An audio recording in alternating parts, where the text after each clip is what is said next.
यो 34 श्लोकले युक्त भएको यो जुन 9 अध्याय छ, पहिलो श्लोकभन्दा पहिले प्रत्येक अध्यायमा श्री परमात्मने नमः लेखेको छ। सबैले मिलेर पाठ गरौँ। श्री परमात्मने नमः। अथ नवमोऽध्यायः।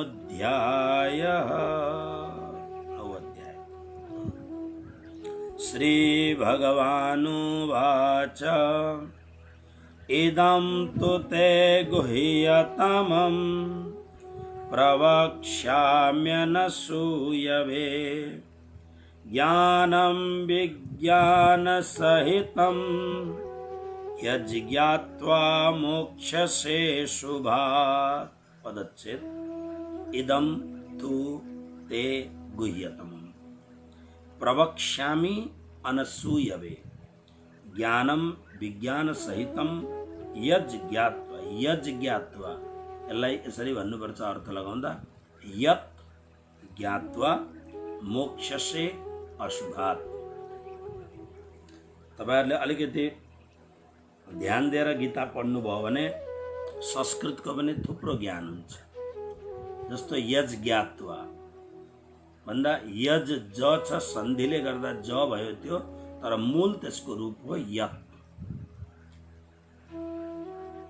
आउनुहोस्, श्री भगवानु वाच। श्री भगवान भन्नुहुन्छ, श्री कृष्ण भन्न थाल्नुभयो।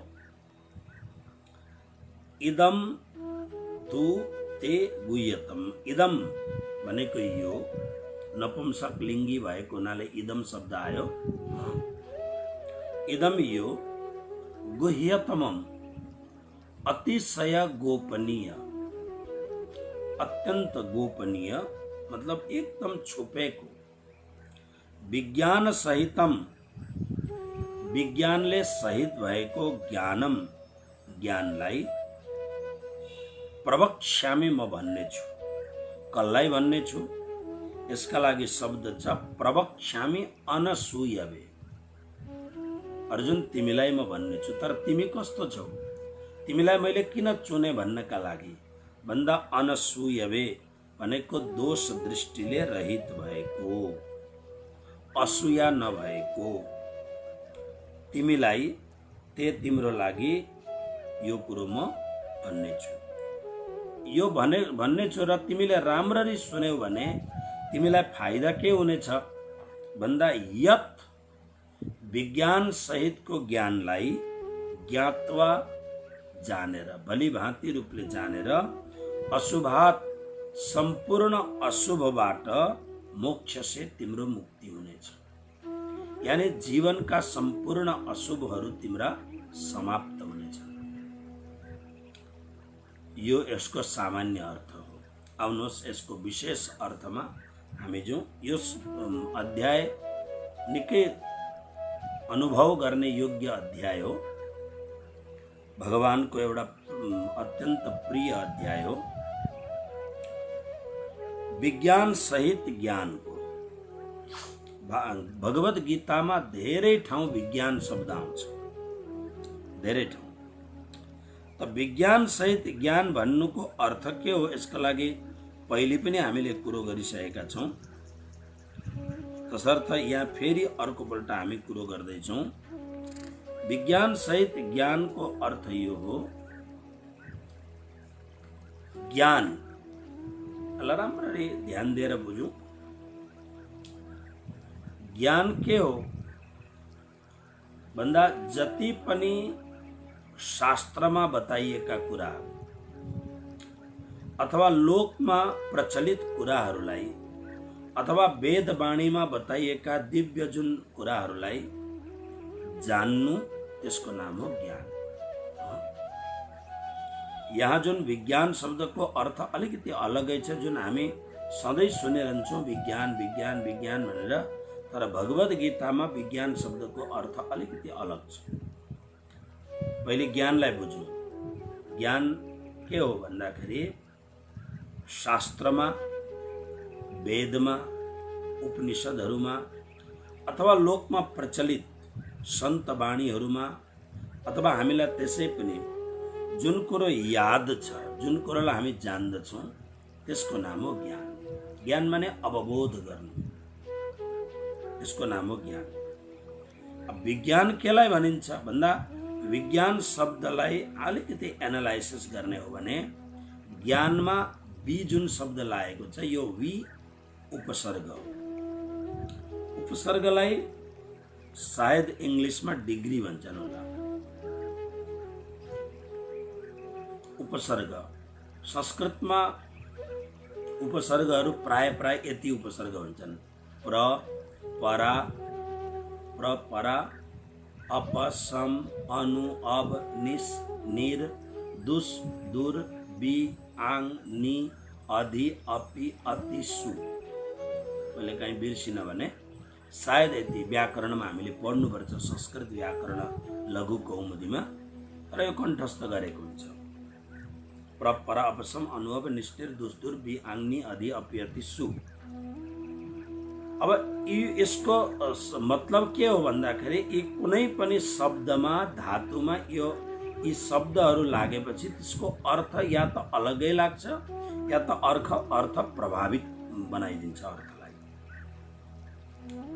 अघि कुनैमा अर्थ उल्टा लाग्दछ यो उपसर्ग लाग्ने बित्तिकै।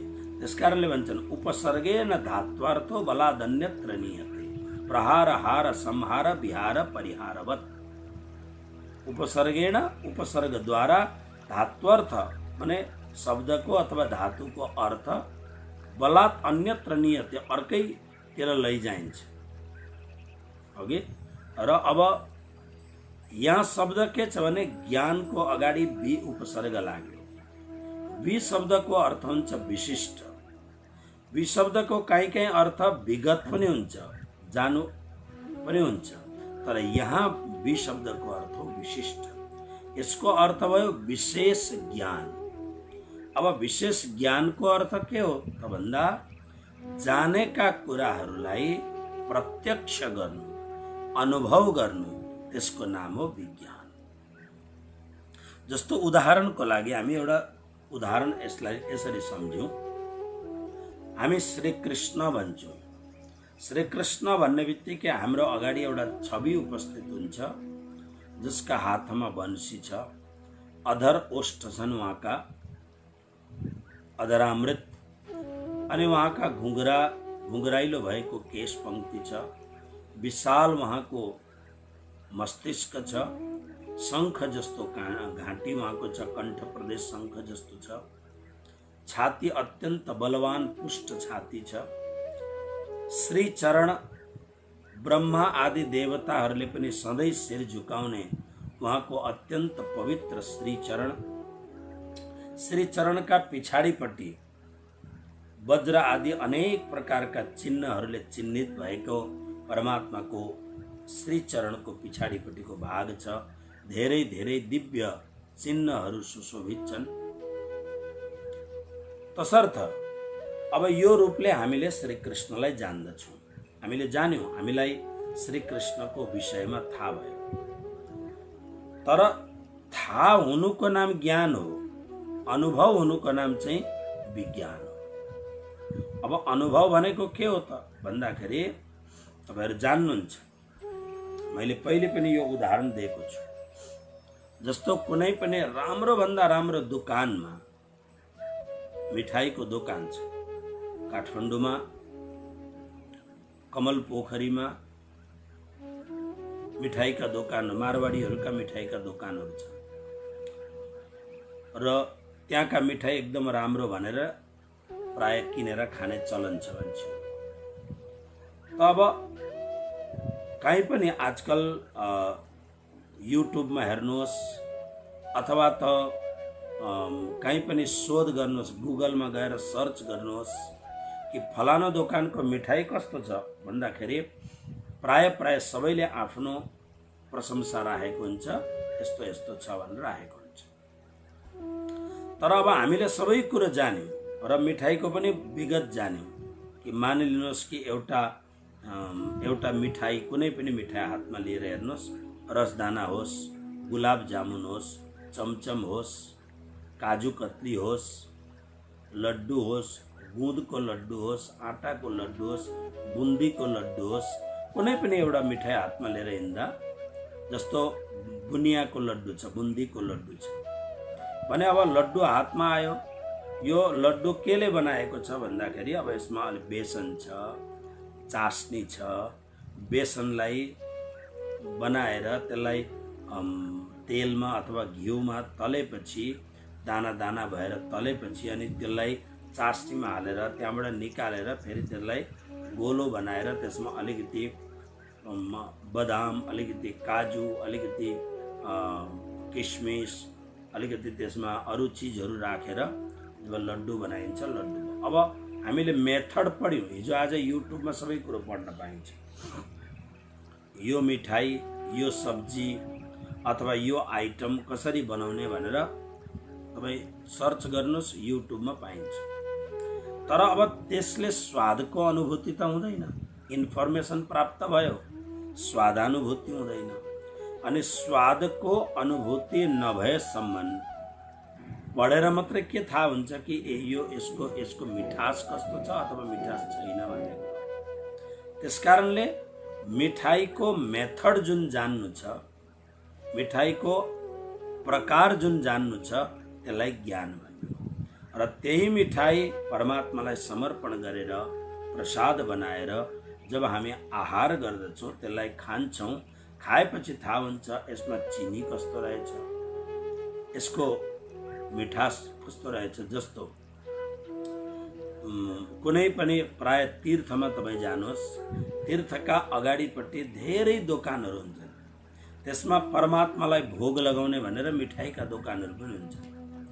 अब यी तीर्थमा भएका मिठाईका दोकानहरूमा प्राय तपाईँ कुनै पनि मिठाई खानुहोस्, मिठाईमा सबभन्दा सस्तो जुन चिज हुन्छ त्यो धेरैभन्दा धेरै हालेको हुन्छ।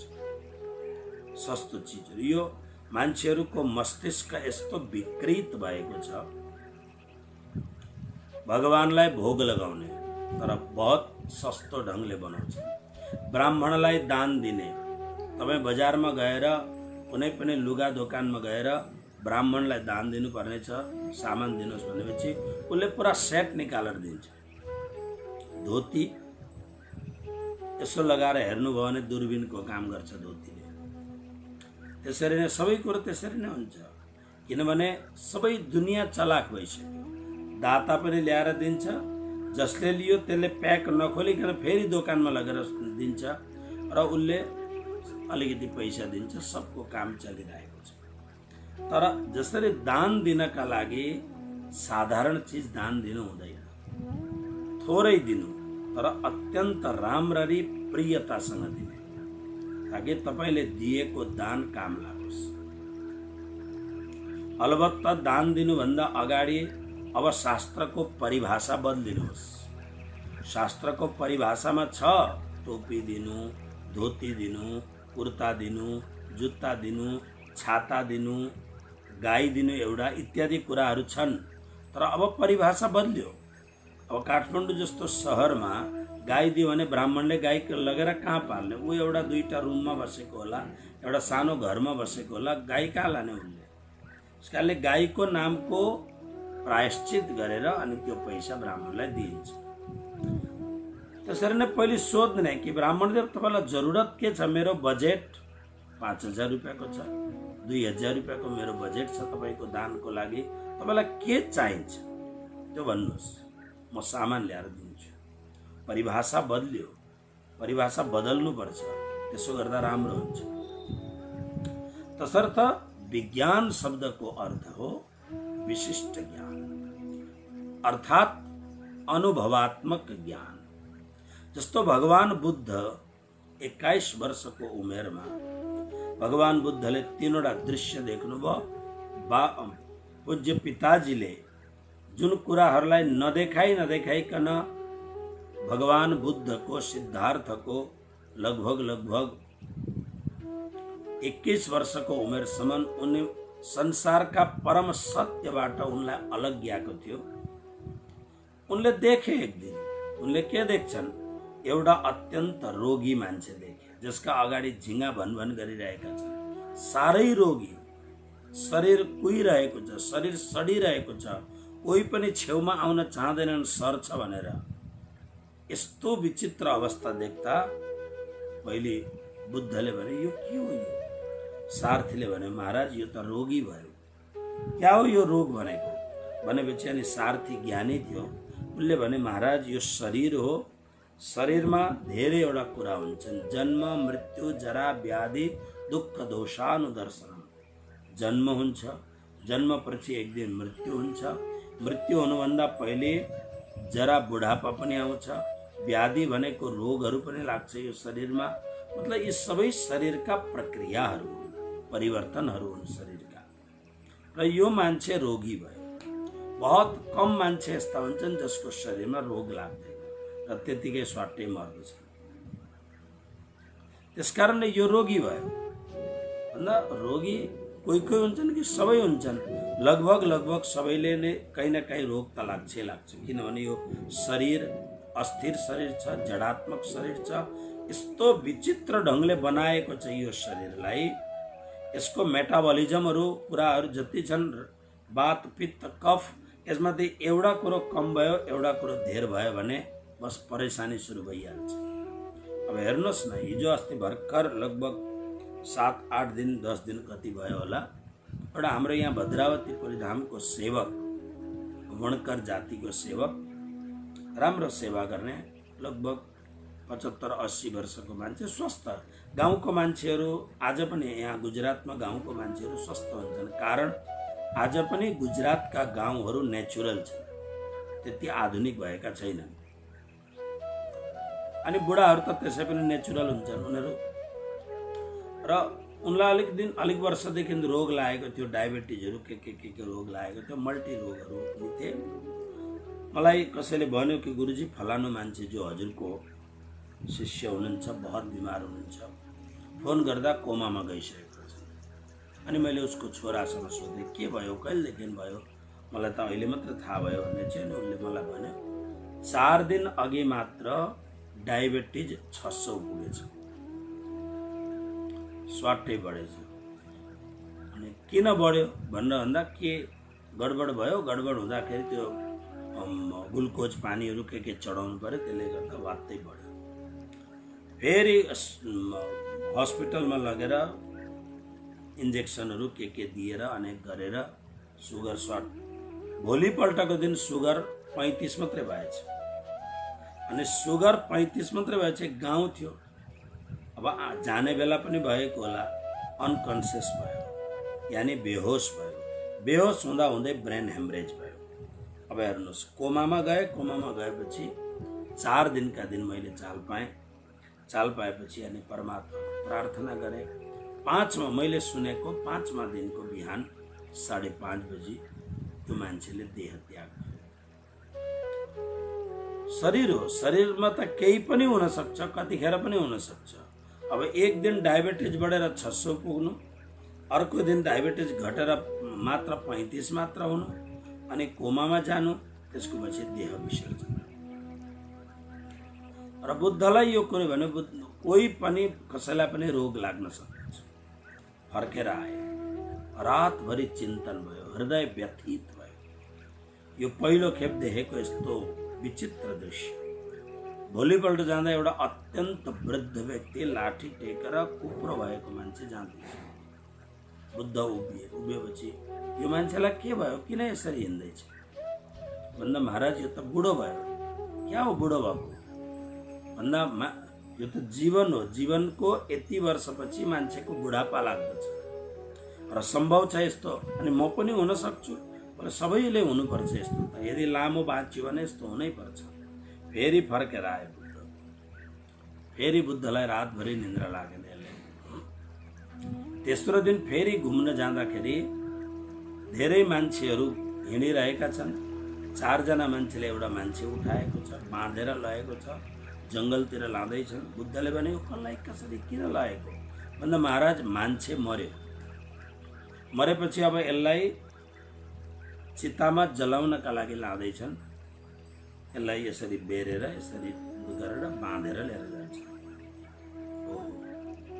अब बाँधेर लिएर जानुको मूल अर्थ के हो भन्दा अब त्यो खुला हुन्छ, कहीँ लड्यो भने त बडा अपसकुन हुन्छ।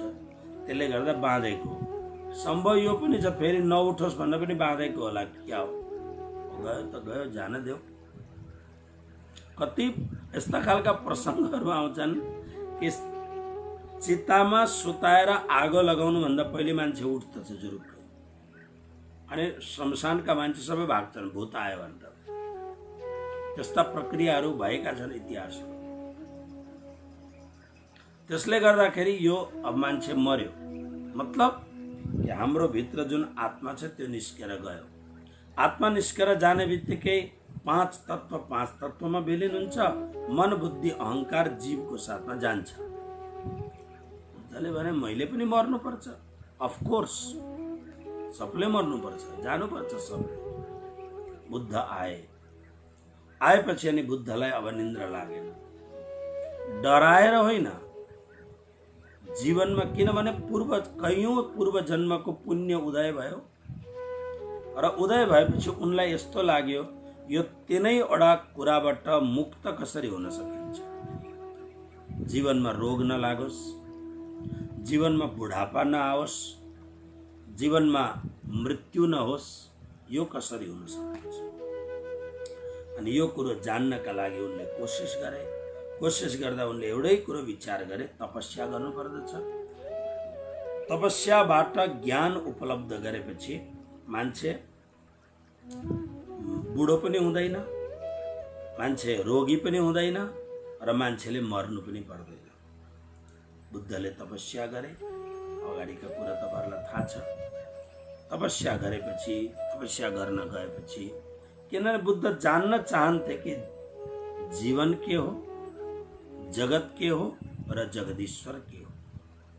बुद्धको जुन मत हो त्यो शून्यवादी मत। सनातन धर्ममा बुद्धलाई चारवाकमा राखेको छ।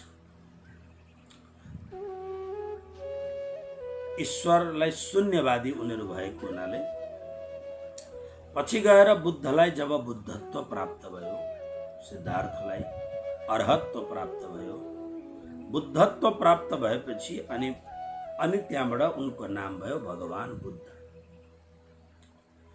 भगवान बुद्धको शरीरमा अवतारहरूमा हुने जति पनि चिन्हहरू थिए सबै चिन्ह बुद्धका शरीरमा थिए। राम, कृष्ण इत्यादिको जो अवतार हुन्छ, अवतार हुँदाखेरि अवतारी पुरुषहरूको शरीरमा अरू सामान्य मान्छेहरूको भन्दा विशिष्ट प्रकारका चिन्हहरू हुन्छन्। जस्तो उदाहरणका लागि हात यति लामा हुन्छन्, उभिएर ठेङ्ग उभिँदाखेरि घुँडामा सट्टै हात पुग्छ, यसलाई महाबाहु भनिन्छ। यो एउटा दिव्य चिन्हहरूमा एउटा चिन्ह हो। यस्ता धेरै प्रकारका चिन्हहरू शरीरमा हुन्छन्। जस्तो तपाईहरुले सुन्नु भएको होला, स्त्री अत्यन्त सुलक्षणा छन् भने के भन्छन्, 32 लक्षणले युक्त भएकी हुन्छन् भन्ने एउटा लक्षणहरू अलग अलग हुन्छन् स्त्रीहरूमा। कानको हिसाबले यी कस्ती छन्, गोडाको हिसाबले, औँलाहरूको हिसाबले यी कस्ती छन् इत्यादि कुराहरू जसरी लक्षणहरू हुन्छन्, त्यसरी नै भगवान बुद्धमा अवतारमा हुने सम्पूर्ण लक्षण भगवान बुद्धमा थियो। यद्यपि भगवान बुद्धले शरीर त्याग त गर्नु पर्यो, तर भगवान बुद्धको एउटा चेलो थियो, सायद मलाई लाग्दछ तिब्बतको चेलो होला, मिलारेपा। मैले कुरो गरेको छु मिलारेपाको। मिलारेपाले, म जब विद्यार्थी थिएँ, पढ्दथे हरिद्वारमा हुँदाखेरि मलाई बहुत यस्ता विषयमा जिज्ञासा हुन्थ्यो कि मृत्युलाई पनि मान्छेले तर्न। अब सानोदेखि साधुहरूसँग बसेको बडा गजब गजबका कुराहरू सुनिन्थ्यो। अनि यो उत्तराखण्डदेखि मान्छे जान नसक्ने पर्वतहरूमा कस्ता आश्चर्यजनक कुराहरू छन्। चन्द्रकान्त भन्ने एउटा किताब पढ्दथे म त्यतिखेर, ठुलो यत्र किताब, 2-3 भोल्युम थियो होला। विचित्र विचित्र दृश्य। महाभारतमा गन्धमादन पर्वतहरू, सुमेरु पर्वतहरूको विचित्र दृश्य जहाँनिर पाण्डवहरू गएका थिए। अत्यन्त जिज्ञासाले युक्त भएको समयमा यसरी त्यहाँ हेर्दथे। र यो प्रकारको जुन अनेक प्रकारको जुन भावहरू छ, यो सम्पूर्ण भावले बुद्धले जब जान्नका लागि गए तब जिज्ञासु थिए उनी। फर्केर जब उनी आए, जब बुद्ध भए, हेर्नुहोस् बुद्ध भएपछि अब के भयो? मिलारेपाले त मर्नु परेन। संसारमा यस्ता धेरै महापुरुषहरू भए जसमा यस्तो सिद्धि आयो कि उनीहरूले रोग लागेर आइया आथा गरेर मर्नु परेन। उनीहरूमा यस्तो सिद्धि आयो कि जब उनीहरूलाई थाहा भयो अब यो संसारमा शरीर राख्ने जरुरत छैन भनेपछि कपुर राखेको ठाउँमा जसरी कपुर उडेर सकिन्छ, स्पिरिटहरूको बोतलको ढक्कन खुल्ला भयो भने जसरी स्पिरिट उडेर खत्तम हुन्छ, पर्फ्युमहरू खुल्ला राख्नु जसरी पर्फ्युम उडेर सकिन्छ। खास गरेर कपुर, कर्पूर गौरम करुणावतारम, कपुर राखेको ठाउँमा खुल्ला छोडिदियो भने कपुर सकिन्छ। हावामा कपुरले थाहै नपाइकन हावामा मिसिँदै मिसिँदै मिसिँदै कपुर सकिन्छ। त्यसरी नै यस्ता खालका मान्छेहरू यो संसारमा आफ्नो त्यागले, आफ्नो तपस्याले, आफ्नो अध्यात्मको अनुसन्धानले यस्ता खालका मान्छे भए जसले शरीरलाई रोगी भएर त्याग गर्नु परेन, शरीरलाई उनीहरूले कपुर उडे झैँ स्वाट्टै उडाइदिए, अदृश्य भए। अब यिनीहरूले के गर्छन् त भन्दाखेरि यिनीहरूले आकाश, वायु, अग्नि, जल, पृथ्वीबाट बनिएको शरीर हुनाले इच्छाद्वारा यी पाँचै तत्त्वलाई स्वाट्टै शरीरबाट निकालिदिन्छन्, फुर्रै उडेर पाँच तत्त्वमा विलिन हुन्छ। तर यिनीहरू कोही कोही बेला फेरि देखा पर्दछन्। अब देखा पर्दाखेरि उनीहरूको जुन शरीर हुन्छ त्यो शरीर प्रकाशमय शरीर हुन्छ। यो जुन विज्ञान, यो जुन अध्यात्म विज्ञानको क्षेत्र पुरा नै विचित्र क्षेत्र छ। तपाईहरुलाई जिज्ञासा छ भने यस्ता कुराहरू पढ्न सक्नुहुन्छ। महाभारतमा पनि यस्ता कुराहरू छन्, भागवतमा पनि यस्ता कुराहरू छन्। योगी कथामृत, योगानन्दजीको योगी कथामृतमा यस्ता विचित्र विचित्र कुराहरू छन् जो जीवनमा हामीले सुन्न त सक्दछौँ, तर सायद हाम्रो जस्तो अब कमरामा ध्यान गर्न बसेको छ, ध्यानको बीचमा उठेर स्वाट्टै दैलो बन्द छ, उठेर हिँड्यो। अब हिँडेर ठाउँ ठाउँमा एकदम घुमेर, अनेक प्रकारको ठाउँमा घुमेर फेरि आफ्नो ध्यान क्षेत्रमा आएर बसेर उठ्दाखेरि उसलाई धेरै कुरो थाहा भइसकेको हुन्छ। मैले हजुरहरूलाई सायद एकपल्ट सुनाएको छु, बङ्गालमा एकजना क्रियायोगको परम सिद्ध योगी हुनुहुन्थ्यो लाहिडी महाशय, जसका शिष्य हुनुहुन्थ्यो मुक्तेश्वर स्वामी। मुक्तानन्द स्वामीको शिष्य हुनुभयो योगी योगानन्द स्वामी, जसले अमेरिकाको क्यालिफोर्नियामा आफ्नो राजधानी, आफ्नो हेडक्वार्टर बनाउनु भयो। स्वामी योगानन्दजी नेपाली, हिन्दी, विश्वका सबै भाषाहरूमा स्वामी योगानन्दको पुस्तक आउँदछ। पहिले उहाँले लेख्नु भएको चाहिँ योगीको जीवन वृत्त भनेर आफूले लेख्नु भएको अटोबायोग्राफी अफ योगानन्द भनेर उहाँले आफूले लेख्नु भएको इङ्ग्लिसमा। त्यसमा विचित्र विचित्र कुराहरू आउँछ। लाहिडी महाशय पहिले नोकरी अंग्रेजहरूकोमा नोकरी गर्दाखेरि अंग्रेज अफिसरकी पत्नी, कलकत्तामा अंग्रेज अफिसर छन्, पत्नी इङ्ल्यान्डमा छिन्। अंग्रेज अफिसर अत्यन्त सुर्ता गर्न थाल्दछ, आफ्नी पत्नीलाई साह्रै माया गर्दथ्यो अंग्रेज अफिसर। तसर्थ बिमार भएको चाल पाएपछि अत्यन्तै दुखी हुन्छ अफिसर। अब चिठी पठाउँदा धेरै दिन लाग्दछ। अनि लाहिडी महाशयले सोधेपछि लाहिडी महाशयले विदिन 15 मिनट पछि आएर तपाईकी पत्नी अब स्वस्थ भइसकेकी छिन् र तपाईसँग भेट गर्नका लागि उनी पानी जहाजमा बसेर हिँडी पनि सकेकी छिन्। अंग्रेज अफिसर छक्क पर्यो र उनलाई लाग्यो यो अब उनलाई के लाग्यो भने साधुहरू यस्तै खालका गफसफ गर्छन्। तब उनले सोध्यो यो मान्छे को हो? मेरोमा नोकरी गर्ने, साधारण नोकरी गर्ने मान्छे के हो भनेर सोध्दा पछि अंग्रेज उहाँको एकदमै परम भक्त भएको थियो। थाहा भयो यो त अलौकिक महापुरुष रहेछन् भनेर। पछि अंग्रेज अफिसरले उहाँलाई छुट्टी गरिदिए। तपाईँ जे चाहनुहुन्छ, बनारसमा लाहिडी महाशय बस्नुहुन्थ्यो। बङ्गाली हुनुहुन्थ्यो होला यदि उहाँसँग। अब हेर्नुहोस् त, कमरामा बसेर अनि आफ्नो ध्यानलाई यति उच्चतम अवस्थामा पुर्याएर अनि कमराभित्र, बङ्गालको कमराभित्र बसेर आफ्नो ध्यानको उच्चतम अवस्थालाई त्यहाँ इङ्ल्यान्डमा पुर्याएर उनकी पत्नीको सम्पूर्ण व्यवहार र पत्नी निस्किसकेको छन्, यो सबै कुरो चाल पाएर अनि भन्नुभयो यथार्थ कुरो थियो। मैले मेरो जीवनमा गुरुजी मङ्गलदासजीको जीवनलाई बहुत नजदिकबाट हेरेको छु, उहाँको प्रेम पाएको छु, मैले उहाँको अनुशासन पाएको छु मैले, र मैले देखेको छु गुरुजी मङ्गलदासजीमा यस्ता धेरैवटा कुराहरू थियो। मेरो ड्युटी हुन्थ्यो दुध, गाईको दुध बोकेर लगेर बजारमा ठेकामा दिने, आश्रममा पैसा थिएन, र कोही कोही बेला आएपछि गुरुजीलाई प्रणाम गर्न जाने नियम थियो। अनि गुरुजीले त्यतिखेर म बजारमा जे मसँग घटना घट्दथ्यो, विद्यार्थी सानो लगभग 10 वर्षको उमेर थियो होला, मसँग जुन घटना घट्दथ्यो कसैले भनेको छैन, थाहा छैन, तर गुरुजी त्यो कुरो भन्नुहुन्थ्यो, आश्चर्य लाग्दथ्यो। तसर्थ यसलाई विज्ञान भनिन्छ। फेरि एकपल्ट हेर्नुहोस्, ज्ञान जो लेखिएको छ अथवा मान्छेहरूले जुन कुरो भन्छन् त्यसलाई ज्ञान भनिन्छ। त्यो ज्ञान जब अनुभवमा उत्रिन थाल्दछ त्यसलाई विज्ञान भनिन्छ। जस्तो अहिले हामी श्रीकृष्णको अनन्य भक्तिको बार बार कुरो सुन्दछौँ, र यो पनि कुरो सुन्दछौँ, भागवतमा त यसको प्रशस्त व्याख्या छ, कृष्ण भक्तिमा अलौकिक आनन्द छ। आनन्द शब्द त हामीले सुन्यौँ, तर अहिलेसम्म हामीले आनन्द के पाएको छौँ भन्दा मिठो मिठो भोजन गर्दाखेरि के आनन्द हुन्छ हैन।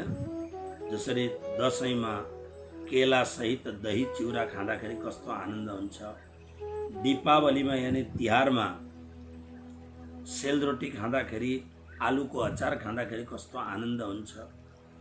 त्यसरी नै हिजो अस्ति कहिले 16 गते, साउन 16 गते खीर खाने दिन थियो, मिठो खीर बनाएर खाँदा कस्तो आनन्द हुन्छ, ढकने खाँदा कस्तो आनन्द हुन्छ, कुराउनी खाँदा कस्तो आनन्द हुन्छ। यो आनन्द बटुलेको छ। स्त्री पुरुषको सम्पर्कमा कस्तो आनन्द हुन्छ, एउटा बिछडिएको कोही स्वजन कुनै दिन भेट भयो भने आनन्द कस्तो आनन्द हुन्छ।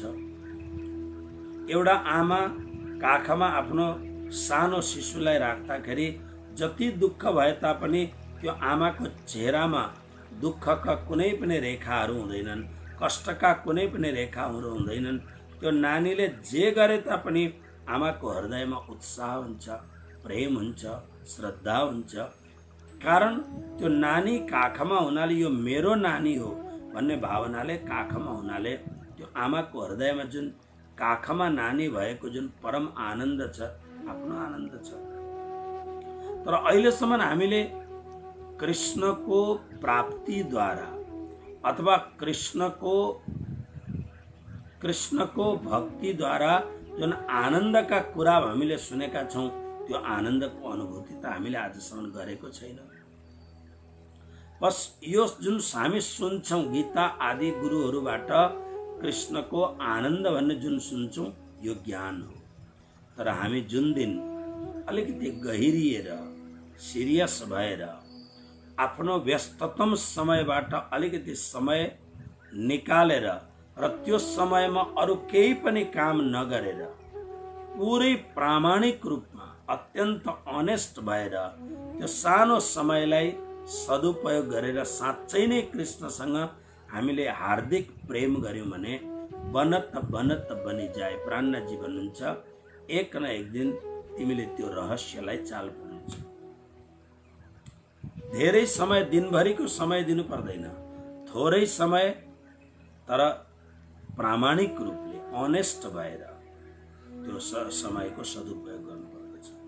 र कुनै न कुनै दिन यस्तो हुन सक्दछ हाम्रो पनि हृदयमा कृष्णको आनन्दको आविर्भाव हुन सक्दछ। कृष्णको आनन्दबाट प्राप्त हुने जुन भित्रको जुन खुसियाली छ, त्यो खुसियालीको अनुभव हुनेछ। मूल मिलावमा म बसेको छु भन्ने जुन रोमाञ्चपूर्ण अनुभूति हामीलाई कुनै न कुनै दिन हुनेछ। तर यसका लागि इन्फर्मेसन होइन, रियलाइजेसन चाहिन्छ। यसका लागि अनुभव चाहिन्छ र अनुभव मैले बताएर पनि हुँदैन, अरू कसैले पनि बताएर हुँदैन। अनुभव प्राप्त गर्नका लागि स्वयंलाई घस्नु पर्दछ, स्वयंलाई मिटाउनु पर्दछ। मिटा दे अपनी हस्ती को, अगर कुछ मर्तबा चाहे कि दाने खाक में मिलकर गुले गुलजार होता है। जसरी एउटा सानो दाना, सानो गेडा जमिनमा हालेपछि आफू मेटिएर जसरी ऊ पौधा हुन्छ, त्यसरी नै जीवनमा समयलाई सदुपयोग गरेर अनि अत्यन्त आफ्नो जीवनमा कठोर अनुशासन राखेर यदि हामीले केही गर्यौं भने जीवनमा अवश्यमेव यी दिव्यताको अनुभव हुन्छ। र दिव्यताको अनुभव जुन दिन हुन्छ त्यो दिन हामीले विज्ञान प्राप्त गर्यौं। र कृष्ण को हुनुहुन्छ भन्दा विज्ञान स्वरूप हुनुहुन्छ। नमो विज्ञान रूपाय परमानंद रूपिणे कृष्णाय गोपीनाथाय गोविन्दाय नमः। बस यही कुरो कि विज्ञान सहितको ज्ञान यो पनि कस्तो छ भन्दा यो ज्ञानको एउटा विशेषण छ गुह्यतमम। यो अत्यन्त गोपनीय छ। अब हेर्नुस्, म बार बार यो कुरोलाई हेर्दै थिएँ। गोपनीय चाहिँ के छ जो मान्छेले जान्दैन भन्दा सबैले जानेको कुरा छ। जुन अहिले मैले जुन कुरो भने यो त सबैले जानेका कुरा हुन्, तर जाने तापनि अनुभव कसै कसैलाई मात्रै हुन्छ। मनुष्याणाम सहस्रेषु कश्चित यतति सिद्धये यततामपि सिद्धानाम कश्चिन माम वेत्ति तत्त्वतः। अब हेर्नुहोस्, अहिलेको जगतमा म सहित फेसबुकमा, नन फेसबुकमा प्रवचन गर्ने हजारौं मान्छेहरू छन्। अनि त्यो हजारौं मान्छेहरूले भजन गाएर, तुक्का सुनाएर अथवा ज्ञान सुनाएर सबैलाई आनन्द दिएको छ। यो इन्फर्मेसन हो। तर यो हजारौंमा कोही एक व्यक्ति सायद छ अथवा छैन, कोही एक व्यक्ति होला जसले त्यो भन्दछ, त्यो कुरालाई अनुभव गर्न सक्छ। र जसले अनुभव गर्यो, अनुभव गरिसकेपछि उसको जीवन नितान्त रूपमा अलग्गै खालको जीवन हुन्छ। प्राणनाथजीले भने झैं ओ खेलत प्रेमे पार पियासों देखनको तन सागर माए। प्राणनाथजी भन्नुहुन्छ त्यस्तो व्यक्ति संसारमा देखिन्छ जरुर, तर ऊ भित्रबाट संसारमा हुँदैन, संसारदेखि बाहिर आफ्नो परमात्माको पासमा हुन्छ, परम धाममा हुन्छ। जुन प्राणनाथजीले भन्नुभएको छ गीतामा, जुन कुरालाई पद्म पत्र मिवाम्भसा, पानीमा कमलको फूल झैं, कमलको पत्ता झैं जुन कृष्णले भन्नुभएको छ, त्यो अवस्था त्यो व्यक्तिको हुन्छ। सामान्य अवस्था नै हुँदैन। त्यसकारणले यसलाई गोपनीय भन्नुको अर्थ, जुन मैले धेरै यसलाई हेरिसके, हेर्दाखेरि गोपनीय शब्दको अर्थ यो यस्तो खालको तिजोरीमा राखेको कुरो हो जसलाई जानेको कुरो छ, तर अनुभव गरेर थाह कसैले मात्रै पाउन सक्दछ। कसैले मात्रै, बहुतै कम्ती भन्दा। प्राणनाथजीले वाणीमा एउटा अर्को ठाउँमा भन्नुभएको छ, कोही एक कुली में क्या है, बहुत हजारौंमा कोही एक व्यक्तिले अनुभवद्वारा प्राप्त गरेको छ त्यो कृष्णलाई पाउने खुसियाली, त्यो कृष्णलाई जान्ने रोमाञ्च, त्यो कृष्णको विषयमा वियोग हुँदाखेरि आँखाबाट झरझरी आँसु बग्ने कोही एक भक्त त्यस्ता हुन्छ। त्यसकारणले यो अत्यन्त गोपनीय छ। गोपनीय, फेरि एकपल्ट भनौँ, गोपनीय यस कारणले कि अनुभवका लागि उत्रिने बहुत कम्ती मान्छे हुन्छ। अरू सबैका लागि अनुभवमा उत्रिन्छन्। संसार कस्तो रहेछ भनेर जान्नका लागि मान्छे विवाह गर्दछ, संसारलाई जान्नका लागि। हामीले सुनेको छौँ कृष्ण यो संसारमा किन आउनुभयो अरे भन्दा कृष्णले भन्नुभयो आमाको काखमा बस्दाखेरि त्यो आमाले गरेको माया कस्तो हुन्छ, प्रेम कस्तो हुन्छ, मातृत्वको वात्सल्य कस्तो हुन्छ, बस यो कुरो जान्नका लागि म यो संसारमा आएँ। जो मेरो परमधाममा यो थिएन, मेरो परमधाममा यो कुरोलाई, त्यस कारणले यी सब कुराहरू जान्नका लागि मान्छे अनुभव गर्दछ। तर संसारका सबै कुरोको लागि, अनुभवका लागि मान्छे विचरण गर्दछ। सिजनमा जुन फल आउँदछ त्यो सिजनेबल फलको आस्वादन अनुभव गर्नका लागि मान्छे हिँड्छ। कुनै पनि मलमा मान्छे घुम्न जान्छ, किनभने मलमा जुन नयाँ कुरो देख्दछ तर यसलाई अनुभव त गरौँ कस्तो रहेछ। माने संसारका तत्तत यावन मात्र वस्तुहरूको अनुभव गर्ने इच्छा हुन्छ र त्यसलाई पैसा खर्च गरेर हुन्छ, समय खर्च गरेर हुन्छ, शक्ति खर्च गरेर हुन्छ। त्यो कुरोलाई अनुभव गर्नका लागि आतुर हुन्छौँ हामी र अनुभव गर्दछौँ।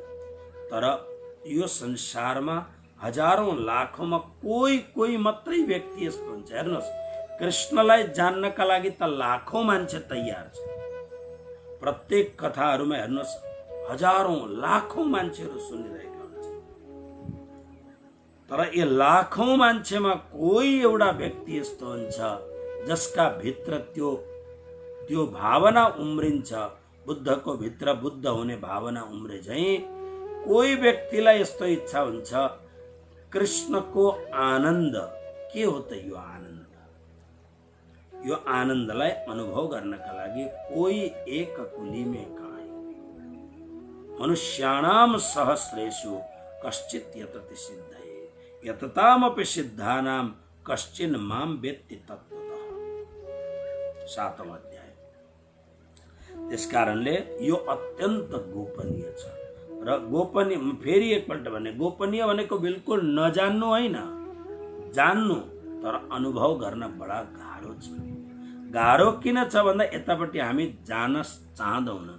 किन चाहँदैनौँ भन्दा सामने हामीलाई आनन्द देखाइदिँदैन। तर जुन दिन आनन्द आउँछ, आइसकेपछि संसारका सबै आनन्द फिका हुन्छन्। सबै कुनै पनि संसारको कुनै पनि आनन्द कृष्णको झलक, कृष्णको प्रेमको अनुभव गरेर आनन्द पाइसकेको व्यक्तिलाई संसारका सबै आनन्दहरू मिथ्या र एकदम कम रसवाला लाग्दछ। त्यसकारणले यो गोपनीय छ। अब अर्जुन, म तिमीलाई भन्छु तम ते तिम्रो लागि म, तिमी कस्तो छौ त भन्दा चतुर्थीको एक वचन अनसूयवे। अनसूयवे मतलब तिमीमा कुनै पनि प्रकारको, अनसूयवे तिमीमा कुनै पनि प्रकारको त्यस्तो खालको भावना छैन। अनसूयवे माने असूया नभएको। असूया नभएको अर्थ के हो भन्दा तिमी कसैसँग ईर्ष्या गर्दैनौ। तिमीलाई कसैले गरे त्यो अलग भयो, तर तिमी ईर्ष्या र द्वेषबाट मुक्त भएको भक्त हो। यो ज्ञान सहितको विज्ञानको अनुभव कसले गर्न सक्दछ भन्दा जसका जीवनमा नजान्नु भले होस्, इन्फर्मेसन भले नहोस्, वेद वेदान्तको ज्ञान भले नहोस्, तर यसको जीवनमा असूया हुँदैन, ईर्ष्या द्वेषहरू हुँदैन। त्यसकारणले असूया शब्दको एउटा विद्वानले अर्थ लेखेर छन्, जो कसैको निन्दा गर्दैन र जसको जीवन यस्तो छ कसैले निन्दा गर्न सक्दैन। अब गर्ने मान्छेले त रामकृष्णको पनि त निन्दा गर्छन् नि त। म हिजो मोबाइल यसो हेर्दाखेरि फेसबुकको उसमा एउटा बिहारबाट एउटा डक्टर प्रोफेसर रहेछ, डक्टर यादव समथिङ नाम। उनले राम जन्मभूमिको शिलान्यासको विषयमा विश्लेषण दिँदैछ। सायद दक्षिणपन्थीमा विचारधाराको मान्छे हो, जेएनयूबाट निस्केको मान्छे होला।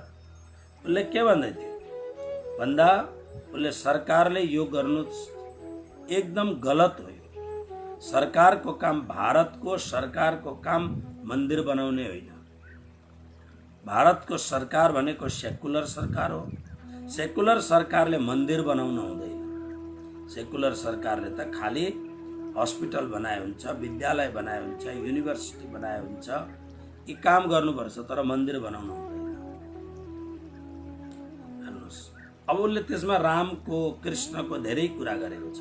यानी मान्छे यो जगतमा रामको पनि निन्दा गर्दछन्, कृष्णको पनि निन्दा गर्दछन्, बुद्धको पनि निन्दा गर्दछन्, महावीरको पनि निन्दा गर्दछन्।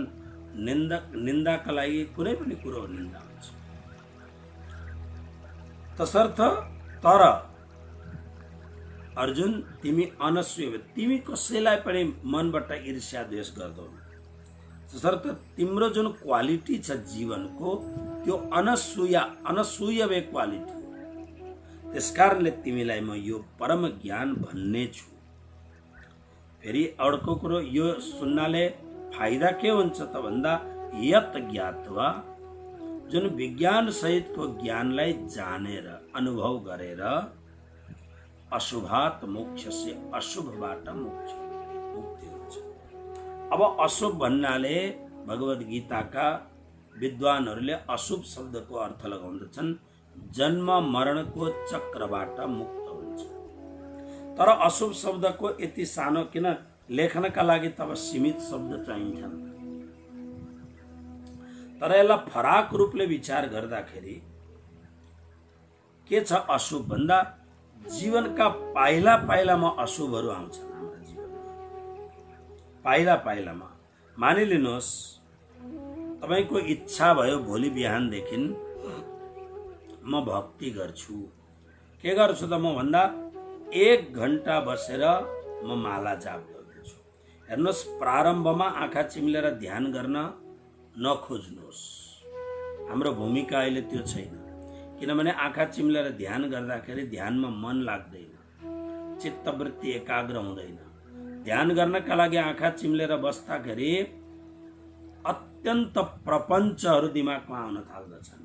त्यसकारणले साधनाको पहिलो श्रेणी हो सद्गुरुको मुखारविन्दबाट जुन मन्त्र पाइएको छ, त्यो मन्त्र साधना गर्ने र मन्त्रलाई सिद्ध बनाउने।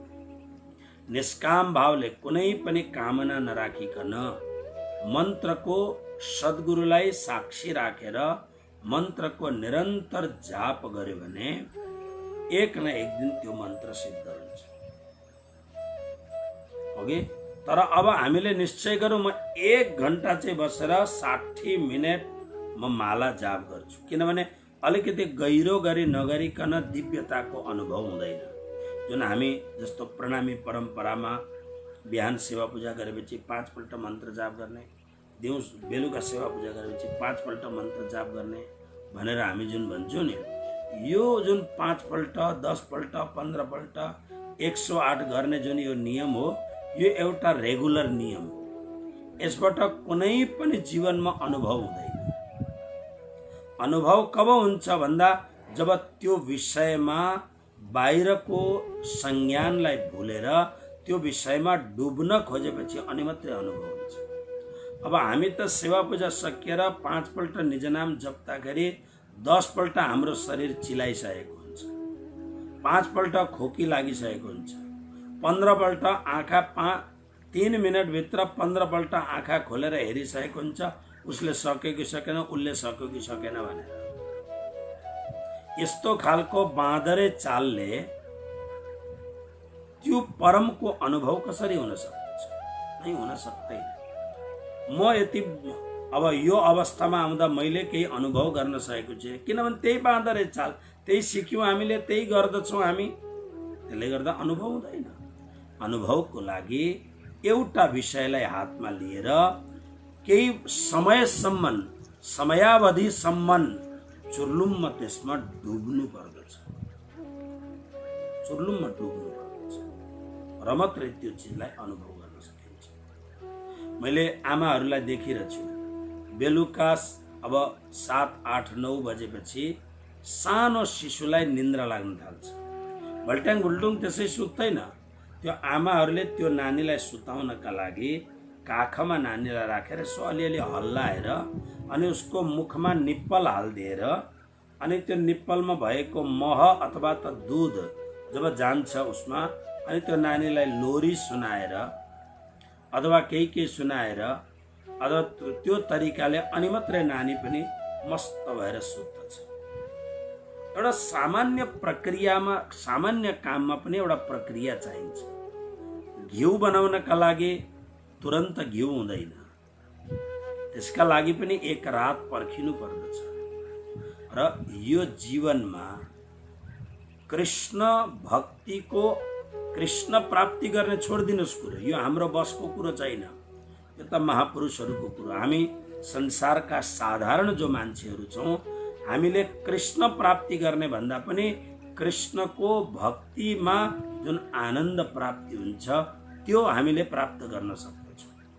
र कृष्ण भक्तिको आनन्द प्राप्त गर्नका लागि ठोस रूपमा कङ्क्रिट रूपमा केही समयसम्म एउटा विषयलाई लिएर गहिरो गरी त्यसमा डुब्ने चेष्टा गर्नुपर्दछ।